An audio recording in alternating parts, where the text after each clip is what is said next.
Jar Oil. The company have filling stations across the country, and our rates are relatively cheaper than anyone else across the country. Jar Oil is the biggest producer and distributor of cement in the country with the most competitive prices in the market.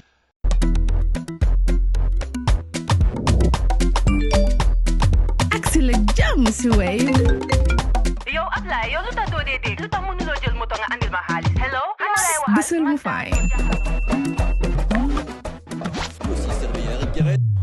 What? Busol mo fine. Oh, yes! Wave Axina Gambia. Deposit and withdraw money, pay bills and buy mobile credit without fees. Transfer money wherever in the country for only 1% fee.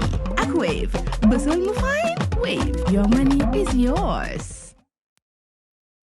Before introducing my next guest, I just want to share part of a conversation with Tombong Sedi of the UDP over the weekend.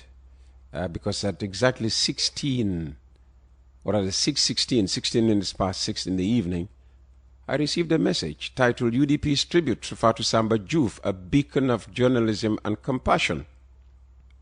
Well, I quickly went through it, and barely 2 minutes later, I was saying to Tombong, oh, she died? When and how?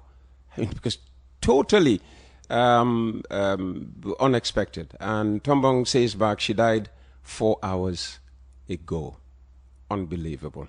And since we promised at the beginning of the program that we were going to bring you a tribute to her, we will read you UDP's tribute to Fatu Sambaj, because even though one of the papers says both UDP and NPP have paid their tributes, we usually don't get NPP communiques.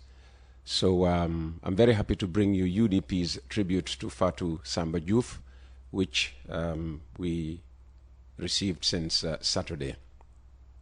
HEANM Usainu Dabo, the National Executive, and the Central Committee learns with shock the passing of journalist Fatu Samba, country coordinator of Gambia Talents TV. We join the nation in mourning this profound loss and extend deepest sympathies to her husband, Pa Usman Juf, a fellow journalist, the Samba family, and the Gambia Press Union. Fatu's passing has sparked an outpouring of grief and positive comments and tributes, pouring in from colleagues and Gambians across the globe. These are testament to her personality and passion for her work. The UDP echoes similar sentiments as we all collectively remember her as an exceptional human being whose integrity and compassion touched countless lives. Her role as a unifying figure in Gambian media is underscored by her ability to bridge divides, a rarity in a field often strained by political tensions.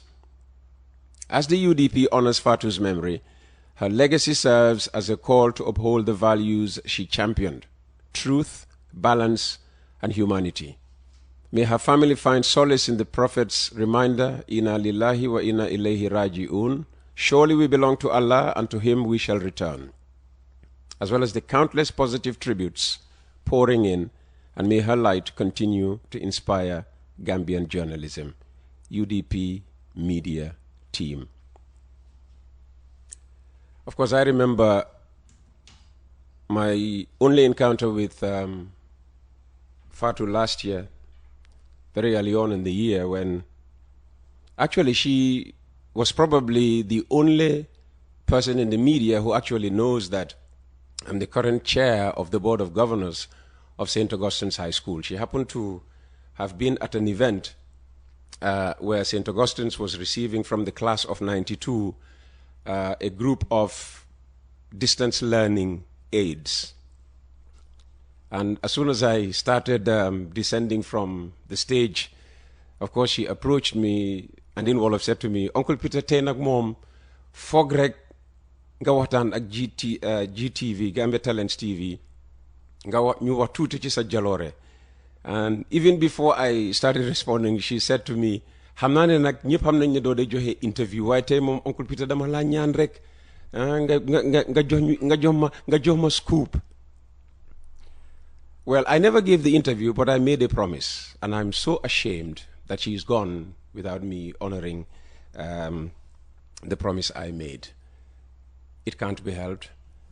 To the husband, our colleague in the business, as the UDP message rightly said, Pa Usman Juf, we extend our condolences. We pray for fortitude for you to bear this immense loss. This is catastrophic in every sense. She was young, good friends with my daughter Therese, who effectively is running West Coast Radio. And I remember either 2 weeks or less, Therese had said to me, well, Gambia Talents TV want a cooperation with West Coast Radio, especially, you know, the YouTube project. And of course, she must have been at the forefront of this drive. And if there's anything we would love to do in her memory is to build on, you know, this relationship she was beginning to forge between West Coast Radio and Gambia Talents TV. So viewers, don't be surprised if soon you start to see collaboration between us and Gambia Talents TV as far as our YouTube project is concerned. I'm joined now by Mr. Lamin Mane of the UDP. In fact, that's why I started with the press release from the UDP. He's got a lot to say. I'm sure he would like to start, you know, by also expressing condolences on, you know, on his personal behalf, because he also has a story to say about Fatu. But he's here because last week NPP had a field day on West Coast Radio. It started with Suleiman Kamara, you know, occupying Monday, then Ibrahim Asila coming on Tuesday, not just Tuesday, but coming again on Wednesday. So, yeah, NPP can sit there and say, I am UDP, but they you know, they dominated West Coast Radio last week. Mind you, UDP also say, I am NPP. So nobody seems to want me. NPP doesn't want me, UDP doesn't want me. So they keep playing me, you know, in each other's camp, and every time I keep getting kicked. All right, Lamin, welcome back. Thank you very much, Peter. I understand now you want nothing. First, yeah, I will come to that. We don't call you NPP, but I'll come to that later on. But first of all, I want to express my deep condolences to Pa Usman Juf and all the Samba family, and particularly Gambia Talents TV, for the untimely passing of Fat Samba. Everybody talks about her energy, her drive. Fatu was an amazing person. I have been going to Gambia Talents TV so many times that anytime she calls me, said, Uncle Lamin, you kai suñ nit nga yow di nga ñu sañ la oy da nga ñu. And I go, yeah, I trust what you guys do and I believe in you. And so I go there very often and I do a lot of programs with Ramatulai. So I spoke to Fatu the day she passed away, or the night before she passed away, I think in the night of Friday for Saturday. Friday to Saturday. Okay. I spoke with her on Friday. When she called me in the afternoon, I was doing a teleconference, and I told her I would call her back. I called her in the evening, and she told me, you know, I do this Tabaski Salibo, and I'm going to come to your house with my bongo man, etc. So I said, no. I said, no, I don't want the bongo man. I want us to do a classic interview. He said, no, Tabaski, that's what I do, and I'm going to come to your house this time. So we laughed about it because she keeps teasing me, and we're good friends. And I said, Fatu, can we do a classic interview? He said, no. I said, you know, just for me. He said, just for you, because I don't usually do that on Tabaski. And I said, you know why I'm doing Tabaski as well? He said, no. He said, because you gave Hussein Udabo one of his best interviews. And he said, don't make some people jealous. I say, I know Peter will be jealous. And, you know, she laughed about that. He said, Uncle Peter of West Coast there. He said, yeah. I said, he will be jealous. I said, but you gave him one of his best interviews. And we laughed about that. And she said, okay, we'll do something the day after Tabaski. This was about 6, 7 in the evening. That same night, I lost my cousin's sister. Oh. And I went to the funeral. We left there about 6 p.m. When I got home, I put on my phone and I saw Tombong's message. And I was like, is this serious or what? Sorry, there must be a mistake. It's not the same Fat Samba. So I called Ramatulai of Gambia Talents TV. said, tell me this is not right, right? There's a mistake somewhere. I said, no, she passed away. I was so upset, and she explained to me, that she just passed away like that in her sleep. And I was devastated. Yeah. There are some people, their passing just hits you in the gut. And this was one of them, because Fatu was such a wonderful person. Every time I went to Gambia Talents TV, she would invite me into her office, sit there and make fun and joke and tease me, And she was that kind of person, so lovable and, so amenable to everybody. So when I heard the outpouring of emotions, I said, I'm not surprised. Yeah. Everybody loved this lady. Yeah. Even the old man musing, Hassan Jibril has also, penned the tribute. Maybe before the end of the program, I will go through that one as well. And it is so sad because, as well as they say, the best among us tend to go first. True. True. And all I pray for is fortitude for her family, particularly her husband. I saw his post saying, how could you do this to me? That broke my heart. Yeah. So I pray for fortitude for them to bear this immense loss, and especially the wisdom to accept the Almighty's decision to call her back. And we just pray for her family and for her kids and everybody who she was so dear to. Yeah. And sometimes really out of disaster, comes great things. If Gambia Talents TV was struggling to grow all these past years, we just hope that, with this happening now, what they say, Lego legi yalla sula defra dafa njëkk dikke ni kuy yaha. Exactly. That's what they say in all of, so. And just hearing you right now say that you're going to cooperate with them on the YouTube, I say that's not a good thing. Yeah, because she apparently had started the conversation with my daughter. And so again, two great ladies in journalism. One's gone, and Teresa is still here, because when I listen to Teresa on the programs, particularly the business, she didn't go to Gambia High School. She didn't go to St. Joseph's either. She didn't go to St. Joseph's either, right? Good, and that's fine. I can deal with that. Teresa, you made a good choice as opposed to your dad. So that's good. Listen, you've got a lot of pushback to do this morning. Yes. We mentioned Silla. The other one we haven't mentioned yet is Yahya Jammeh. Yeah. Trying to drag your party leader's name in the mud. Exactly.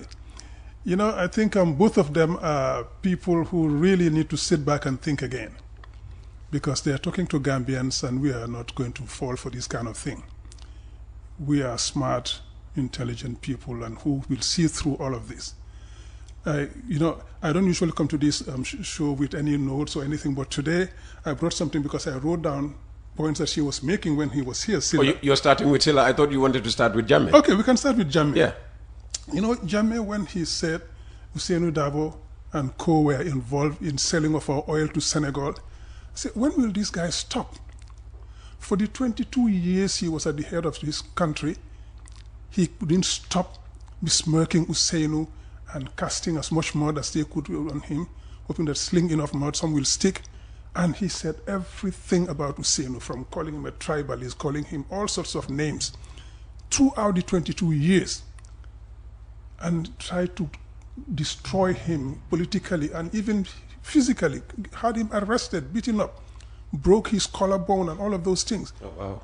And he suffered terribly. I wouldn't want to be an Ousainou Darboe. Yes, and that's the thing, because being a leader often is very lonely. You stand alone because you believe in principles. It can also be painful. Painful. Having your collarbone broken. Yeah, exactly. And bundled like that to mile 2 with a broken collarbone, he went through hell with Jammeh. And he suffered all of that. He stood firm. He stood by his principles. He didn't waver.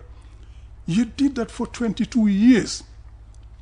And eventually fell. And so now he's blaming Ousainou for his fall from grace. So that cannot stop. But when I heard this, I said, when will these people learn? Well, he's actually blaming Ousainou for helping Senegal gift our, oil reserves. Well, maybe not reserves, oil reserves to Senegal. Yeah.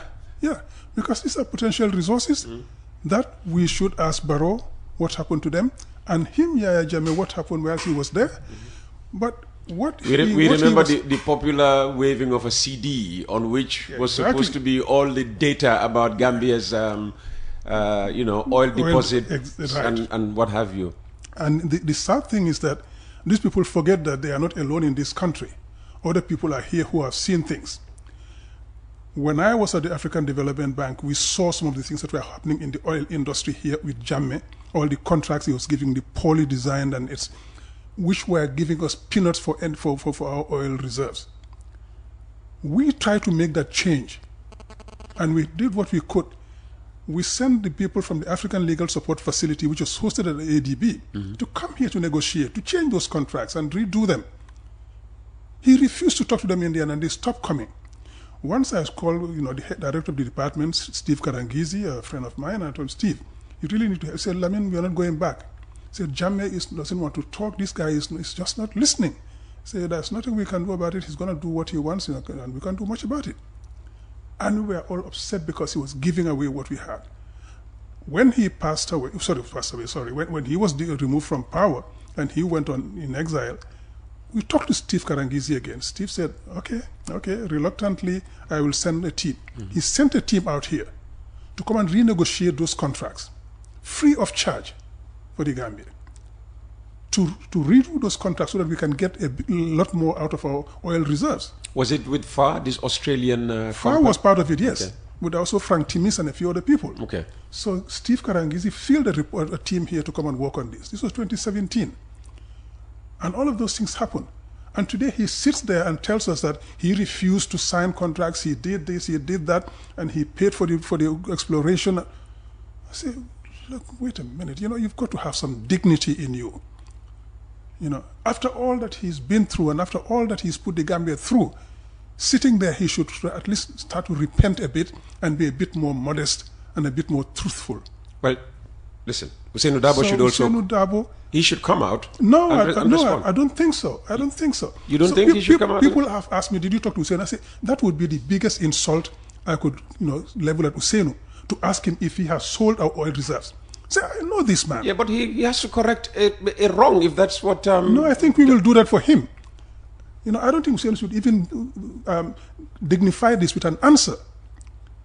Ousainou Darboe, of all people, when he was there as the dictator in this country, he wanted Ousainou on his side. Ousainou refused. If Ousainou wanted to do these things, he would have done it. When Barrow came, he started working with Barrow. If he wanted to be corrupt and to sell those things and the like, he would have stayed with Barrow. But it's because he doesn't want to get into anything that is demeaning, that is going to be unfortunate for this country and wrong for this country and its people. That's why he eventually fell out with Barrow. Well, Barrow said he was undermining his authority. That's what Barrow would say, because Barrow was the one who stood and told us that from 2017, Fabakary Tombong Jatta and Sidi Njai came and told him, we can help you stay and make money, but you have to get rid of UDP. He said initially he was shocked, but then he listened to them and they thought they were right. So he got rid of UDP. It's not because UDP was undermining him, but because Sidi Njai and Fabakary Tombong Jatta made him understand that they can make him rich and stay in power for as long as he wanted if he worked with them. That's how he threw out UDP. So he said that himself. Nobody forced him to say it. He said it on TV. So he cannot turn around and tell us another story. So we know what happened. Ousainou Darboe was foreign minister and then vice president. He was not even in charge of petroleum. And if he were in charge of petroleum... Well, Jammeh's argument is Ousainou Darboe was de facto, ruler at the time. He ran the coalition that was running the country. Yeah, that's what he would say, and all those people who talk about this, they say, oh, UDP owned the country, owned the government, etc. When they say this, link like UDP owned 75% of the ministries. We had only 3 ministers in that government, people forget. Ousainou Darboe, Amadou Sane, and Lamin Dambundiba. Those were the only 3 ministers we had in the government. So we are a minority in that government. And what's more, Barrow was the person taking all the decisions. And we know a lot about that. From the very first time the things were happening, and when, for example, he wanted to give these contracts to Car Power and a few other things in energy sector, our colleagues in the World Bank, I was at the ADB at the time, alerted us, say, don't do this. The Gambia is shooting itself in the foot. We have just finished negotiating a $1.7 billion dollar, not dollars. Dollars. Oh. 1.45 billion euros. This is the Brussels round table. Okay. 1.45 billion euros, which was $1.7 billion for the Gambia. Mm-hmm. But these were commitments. They were beginning to come in. And you go and do something so unethical. The World Bank called us and said, look, Why was signing a, independent power production deal with car powership unethical? It's the way it's done. When you do these things, you do it through open bidding. Oh, okay. You bring in people openly and do it, and people will see the transparency and integrity in what you're doing. When you go behind, and do these things, people start looking, wait a minute, what's happening here? We're getting back to the same ways of Jammeh and the rest, the opaque deals, the breaking of the rules, etc. So people start asking questions. They say, don't do this.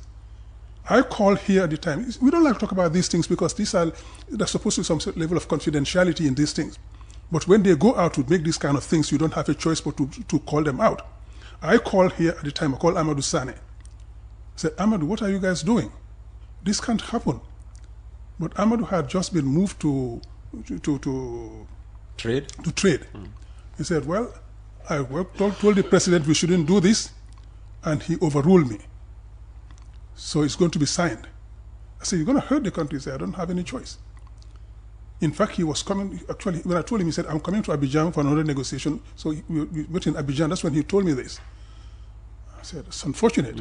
So these things were happening.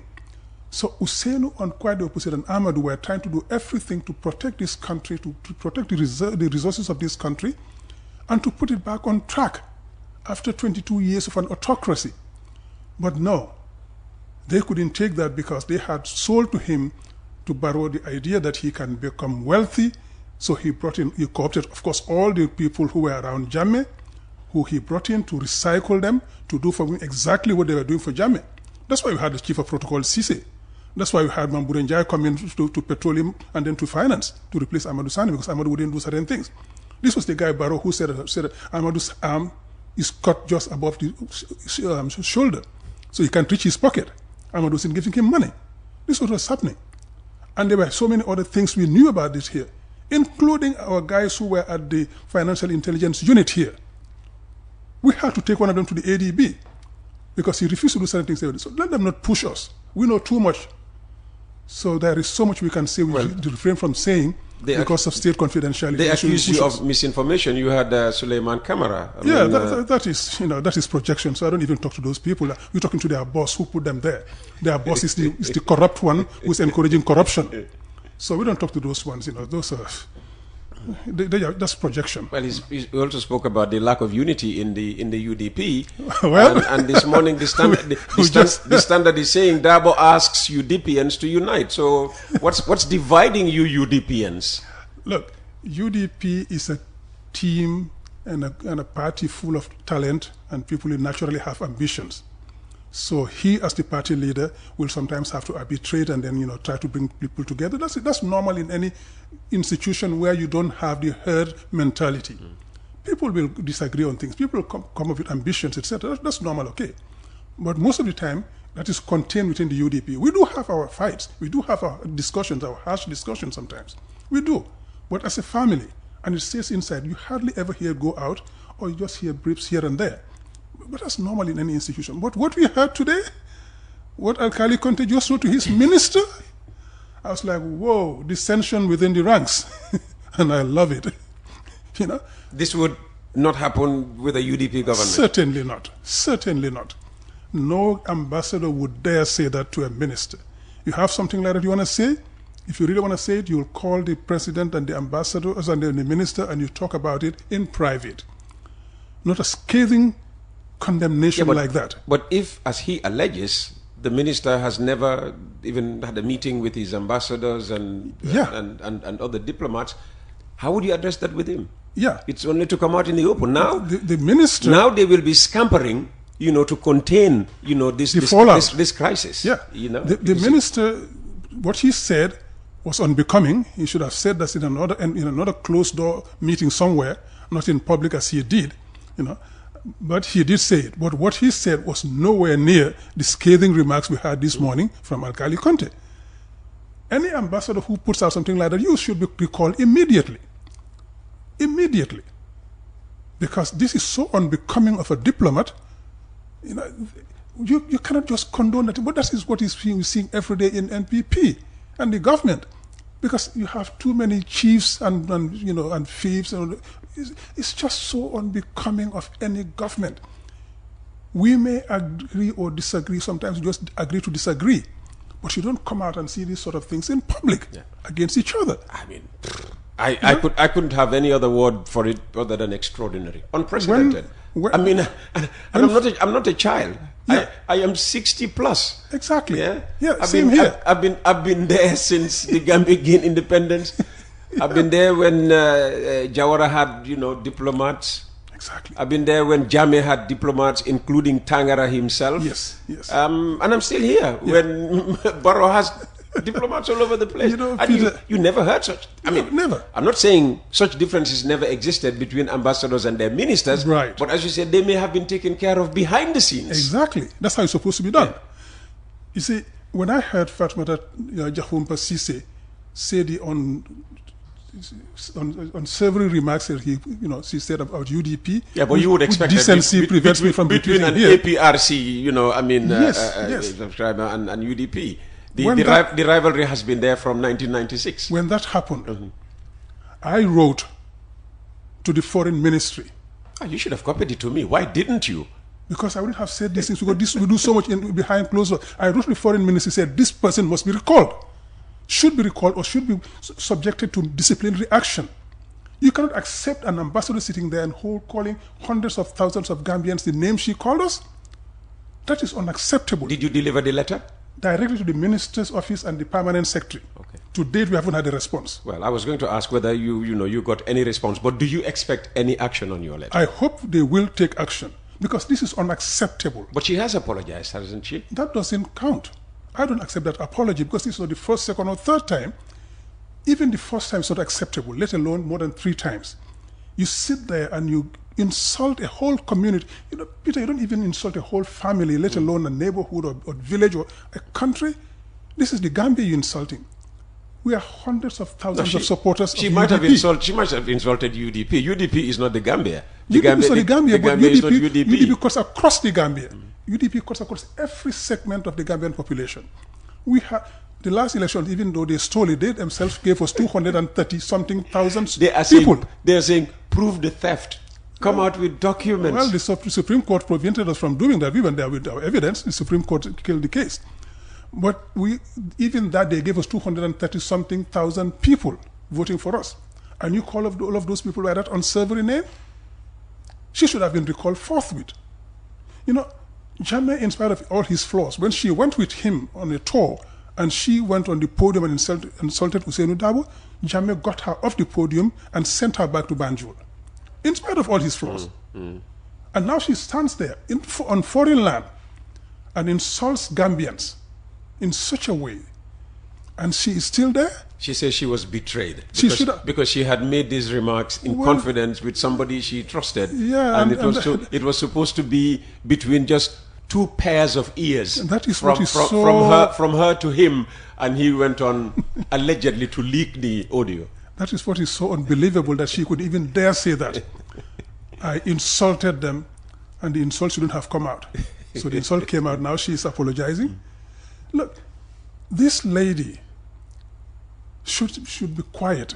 This was a lady she was fired by Jammeh, went on air and said, I would even be a house girl for Jammeh at his place. Let him take me back. That's belief. Everybody wants somebody that loyal, not so? Well, that's the thing, because these are the people who would put away their dignity and everything just to belong, just to be able to reap some of the benefits of power. And these are the people who will not speak truth to power. Those are people who will tell you exactly what you want to hear because they feel that they belong. And their supposed leader just points to them, these are our enemies, so let's just fight against them. So that's enough for them. They wouldn't think anymore. I don't like to go into some of these discussions because they become so pedantic in the end, but this is what Nietzsche called the Übermensch, So these people like Übermensch. Yeah. The leader who will be there, who will tell them exactly what to do. Don't think. Superhumans. Yeah, don't think. Let me think for you. Just watch me, follow me, do what I do and say what I want to say. And then these are the enemies, fight against those people. So they fall into that category of people who have that herd mentality, who will do anything. We do not need that. We need people who can be independent and think very well. That's why I recommend to every Gambian I talk to, read Alaji Barrow's book, we are the dictator. Yeah, the dictator is us. Is us, yeah. That's exactly the same thing. Very much in line with what Nietzsche was saying with his Übermensch. Read it. And maybe we should start thinking and changing from that point, stop being so subservient and start thinking for ourselves and working for ourselves and for the country. But no, with people like that, you don't get anything. That's why when somebody on one of these programs here said, I should debate with certain people, I said, no. I debate with only people who can bring something to the table and we discuss ideas. Who would you like to debate in the Barrow government?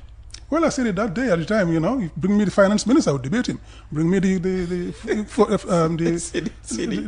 chief justice, I would debate him. Okay. At the time we were dealing with this offshore mining, I said, bring me Minister of Environment.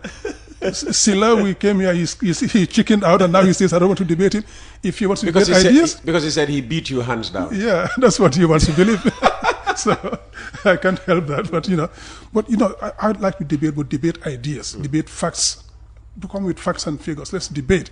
Stop trying to spin falsehoods. And that's, for example, that's what he did here all day that day when he sat here. And I was like, can these guys please stop? Do they think we are so dumb that we'll buy those sort of things? I mean, come on. He's supposed to be a cabinet minister. Don't devalue the position so much. Jar Oil, the company, have filling stations across the country, and our rates are relatively cheaper than anyone else across the country. Jar Oil is the biggest producer and distributor of cement in the country with the most competitive prices in the market.